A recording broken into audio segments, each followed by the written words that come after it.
3, 2, 1, começando. Bom dia, povo do Etipe. Hoje eu me dirijo ao povo do segundo médio, tá? Com aula de filosofia, ok? Bom dia para todos. Estamos agora aqui com o nosso canal do YouTube, exclusivo para os alunos do Etipe. É professor Hélio Augusto, traço Etipe Santo André, ok? Eu vou estar postando aí os vídeos com as explicações, tá? Durante o período aí que durar, né, a reclusão nossa aí, tá? Esse período conturbado, a gente vai estar postando os vídeos para estar auxiliando, para não ficar apenas lendo os textos que a gente envia. É uma maneira de manter assim um contato um pouco mais próximo. Tudo bem? Então é o seguinte, galera, lembrando que as provas futuras, né, que vão vir, a gente ainda não tem uma definição quanto à data. Assim que tiver, né, a gente já passa para vocês. Os conteúdos de filosofia serão capítulos 1 e 2 da apostila Pitágoras de filosofia, ok? Da apostila de filosofia, capítulos 1 e 2, filosofia medieval, é o tema único, tá? Lembrando que faltou explicar a última aula que eu postei já, né, o texto para vocês, tá? Tem os resumos, tá? No Xerox, no blog, tem no site da escola e aqui também, tá? Então a gente vai hoje ver a última aula desse resumo, vai falar sobre a Suma Teológica, a maior obra teológica aí da história, né, cristã. E vamos dar uma olhada nisso com mais apuro hoje, beleza? Então é o seguinte, pessoal, filosofia medieval, a gente já começou a ver a origem da filosofia medieval, lembrando que essa ideia tem que estar na mão, hein? Qual a grande mudança que ocorre na filosofia com o surgimento do cristianismo? Lembra que a filosofia grega, né, quando surgiu, né, na Grécia Antiga, pré-socrático, Sócrates, Platão, Aristóteles, esses caras assim buscavam a verdade sobre as coisas, sobre o mundo, sobre o ser humano. Só que com a filosofia medieval, não precisava mais buscar a verdade, você já tinha a verdade em mãos, a Bíblia Sagrada. Você já tinha essa verdade em mãos, tá? Só que essa verdade, ela não é uma verdade fácil de se entender, é um texto difícil, tá? Logo, o objetivo da filosofia passa a ser o quê? Entender essa nova verdade. As boas novas, né, que Jesus trouxe. Então, o objetivo da filosofia passou a ser entender uma verdade revelada, que não se questionava. Isso é verdade, ponto. Acabou. É verdade, certo? Tudo bem? Eu estou retomando que esse é um conceito fundamental para entender toda a filosofia medieval, certo? A gente viu as traduções da Bíblia, lembra disso? A Vulgata é a principal tradução, a tradução oficial da Bíblia Católica. Depois, começamos a ver as fases da filosofia medieval, a patrística e a escolástica. A patrística com Santo Agostinho, certo? Da Cidade de Deus.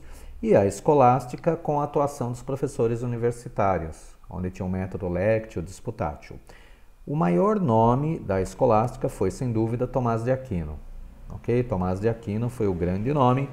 Por quê? Porque ele escreveu uma obra simplesmente gigantesca, tá? Teve as provas da existência de Deus, né, que ele coloca aí. Então é o seguinte, agora sim, finalmente, para a aula de hoje, que é a aula 6, a última aula do resumo, a Suma Teológica de Tomás de Aquino. Cara, essa é obra simplesmente monumental. Levou 8 anos para ser escrita, tá? Tem mais de 611 questões explicadas em 3.400 artigos, tá? Suma em latim quer dizer resumo. Ok? Suma, resumo. Imagina um resumo, um volume assim grande, perto aí de 900, 1000 páginas, 1100 páginas, 8 volumes. Imagina a doideira que é esse monte de volume. Isso é um resumo, tá? Lembrando que o Tomás de Aquino, a grande obra filosófica dele, né, foi cristianizar a filosofia do Aristóteles. E Aristóteles foi o criador da lógica. Lembra disso? Ok. Então, do primeiro ano a gente conversou.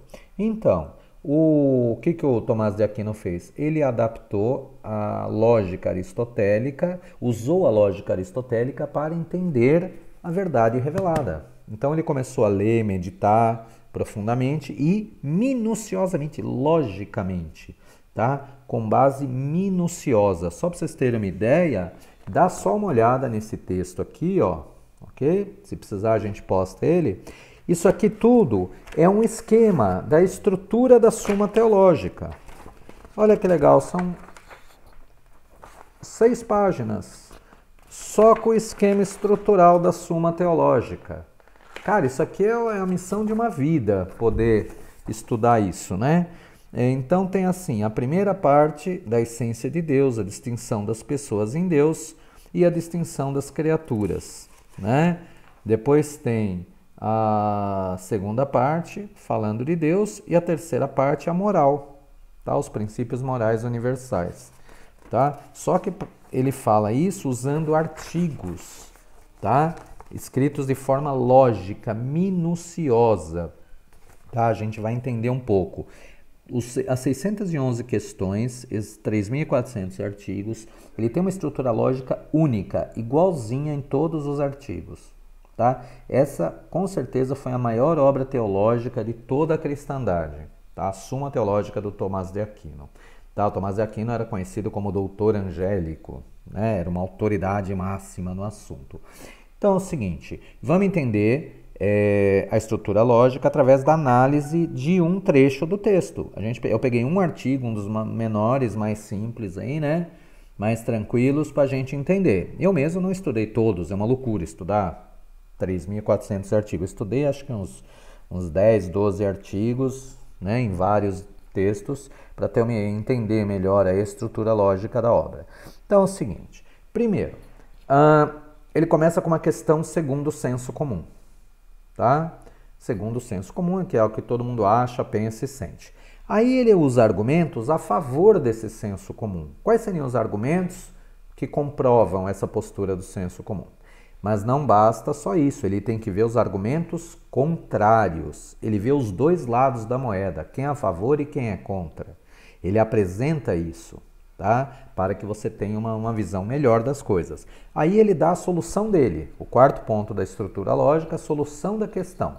Então, você tem uma questão, tem a favor, tem contra. Qual a posição dele?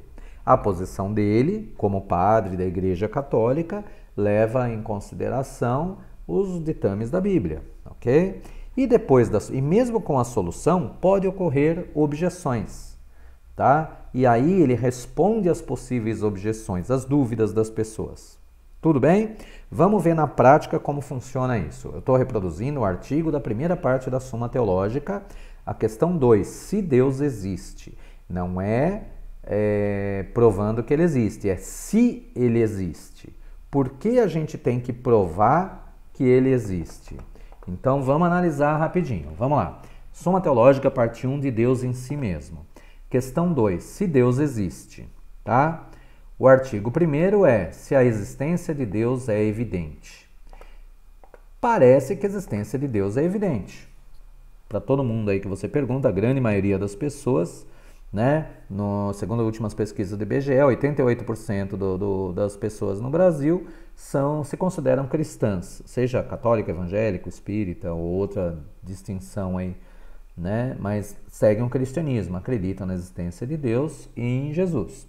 Então, parece que a existência de Deus é evidente. Isso é uma questão do senso comum, que todo mundo sabe. Aí ele coloca argumentos a favor. Temos alguns conhecimentos naturais. Então a gente conhece a natureza. Deus é natural. Logo a gente conhece Deus. Esse é um primeiro argumento a favor. Se Deus é um criador da natureza, ele também é natural. Nós temos conhecimento disso, isso é um argumento a favor. Segundo, ao inteligir o nome de Deus, ao ouvir o nome de Deus, a gente entende o que é. Independente de você acreditar ou não, todo mundo sabe o que é Deus, quem é Deus. Então, parece que a existência de Deus é evidente. Se uma coisa é verdadeira, a sua existência também o é. Como é possível uma verdade não ser existente? E ele usa um trecho da Bíblia, tá? João 14,6. Eu sou o caminho, a verdade e a vida, né? Para comprovar isso. Se uma coisa é verdadeira, e aí ele parte da verdade, lembra da filosofia medieval? A verdade está na Bíblia, certo? Não se questiona isso. A Bíblia é usada como princípio de autoridade, tá? Então, se algo é verdadeiro, a sua existência também é. Ok? Aí ele dá o argumento contrário. Mas não é possível pensar o contrário do que é evidente. Ok? Olha só, você pode pensar o contrário da lei da gravidade? Tá? Caiu a lei da gravidade. Não dá para você pensar o contrário, pensar, né, com clareza, distinção. Então, é possível pensar que Deus não exista. Logo, não é evidente. É um argumento contrário. Não é óbvia a existência de Deus. Tá? Se fosse óbvio, não existiriam ateus, concorda?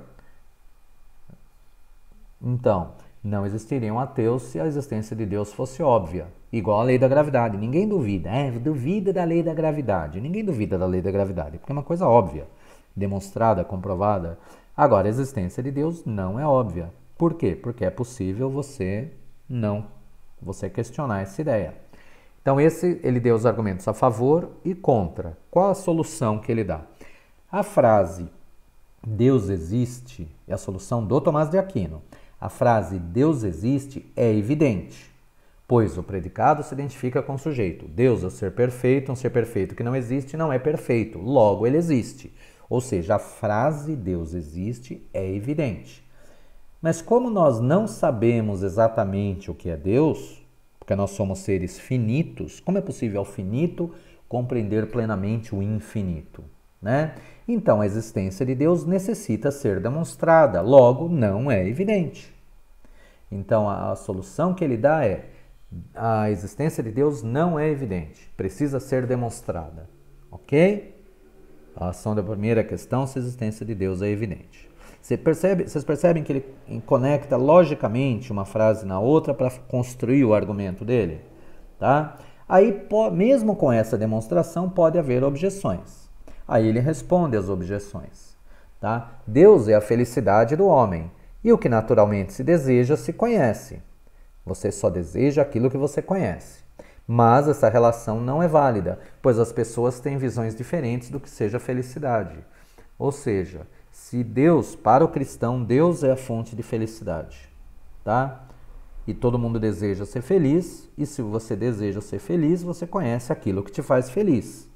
Mas a objeção é a seguinte: as pessoas têm noções diferentes do que é felicidade. Nem todos são religiosos, são católicos, né? E como é que fica isso, tá? Segundo, quem ouve o nome de Deus não identifica como ser real. A gente entende o significado do seu nome no intelecto. Mas quem garante que esse nome se refere a algo existente realmente fora da mente?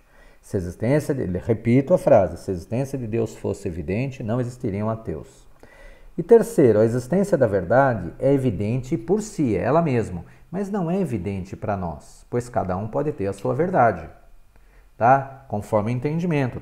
A Bíblia mesma, ela tem N interpretações. É só ver todas as vertentes evangélicas aí que existem, cada uma interpretando a sua maneira, tá? Existe uma verdade, mas ela não é evidente, porque tem várias interpretações.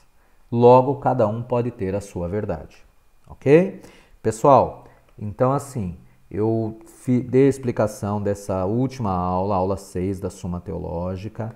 Dá uma lida com calma. Se precisar voltar ao vídeo, assistir um trecho, qualquer dúvida, manda mensagem para mim no Facebook, comentário do vídeo, né, por e-mail, me manda e eu respondo, ok? Então isso é... Qualquer dúvida, eu estou à disposição e estou com saudade de vocês, hein, povo? Se cuidem, não saiam de casa, exceto por alguma grande emergência. Se sair, põe máscara, usa álcool gel, lava bem com sabão, rosto, mão, tá? Se cuidem, eu quero todo mundo aqui no retorno e bem, ok? Muito obrigado, um super beijo para todos. Valeu, povo!